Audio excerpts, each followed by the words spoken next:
Thanks for staying with us. So in the papers today, we read that the federal government is likely to begin to ban unvaccinated persons from from attending public places. Now, this was interesting because we heard stories outside the country where, in America, for example, there were reports that in the beginning, when there was a campaign for people to get their vaccines, they gave incentives. I know Nima had mentioned this a few times, but how can you call it incentives?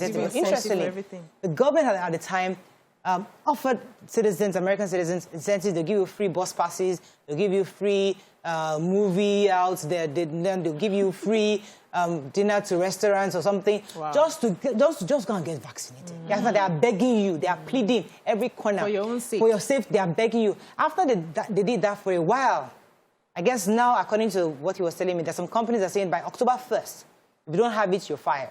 So they're now taking harder measures. If you don't have it, you can't enter restaurants without it. So, but they started with incentives. So the question, therefore, is that, yes, vaccines are here. Do we take that route, or how do we get Nigerians to begin to consider or to take these vaccines? COVID is real. COVID-19 is real. If it doesn't come close to you, you may think these people are just speaking English. It is real. I have seen people who have died, who were close to me. I've seen people who have caught it, who managed to survive. So it is real. And I wouldn't want to put everything on the federal government in terms of incentives, because I understand the part where you need to encourage people to come out and take it. So we start with giving people enough information. I still don't see as much jingles as I expected, in local languages, explaining what COVID-19 is and how people can, take the COVID-19, put it on the motor parks, have cartoons. And I expected the federal government or the state governments to do more in terms of sensitization. I'm not seeing that as much. So it has to be both. We have to use different measures, different methods to get people to get vaccinated. I, for one, I'm thinking it's common sense. Help yourself. Do you need someone to further give you incentives to do what is right for yourself and for your life and for your children and for your community?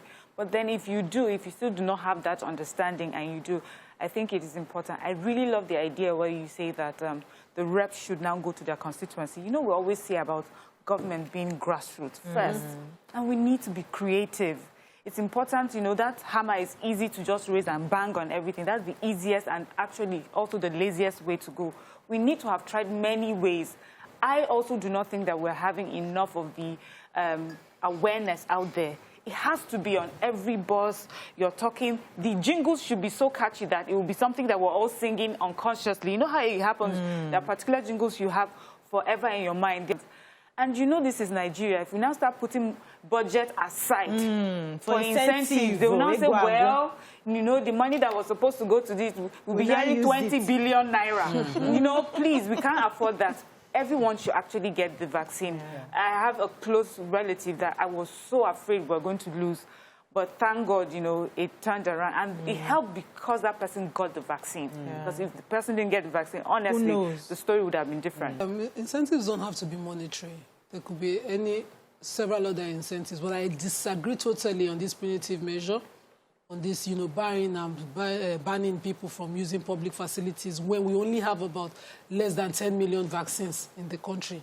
So people still have to take double doses. So what you do is encourage people so far to go out for the ones that you have, because if we now overwhelm the centers, like what happened in Festac, all the primary healthcare centers and general hospital in Festac, when we overwhelmed it, they could not handle numbers. And they were just registering us online. So you take your phone number, you fill a particular website, and you pick Festac. They couldn't handle the numbers. There was a fight the day I took the vaccine at the hospital.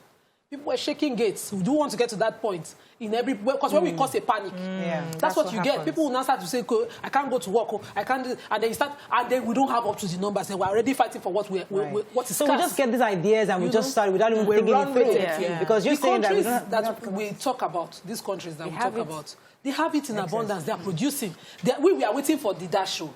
They are producing. Yes. So I wanted to say that we can also do it in batches. So instead of just giving that blanket, if you're a federal government worker or if you're not allowed to be in the public space, whoever you are, without your vaccination, we could do it organization by organization. So you take it off the federal government or the state government and ensure that everybody in the organizations, we could go to churches, we could talk to our religious leaders, find a way to get them, that everybody that comes in, they would encourage their people. Once they put spirit into it, everybody those will go and guys get can it. actually come to mosques and churches and yes. pray. Come and set up there. So we do it in People are there. batches. We handle all of that. Door to door is also good.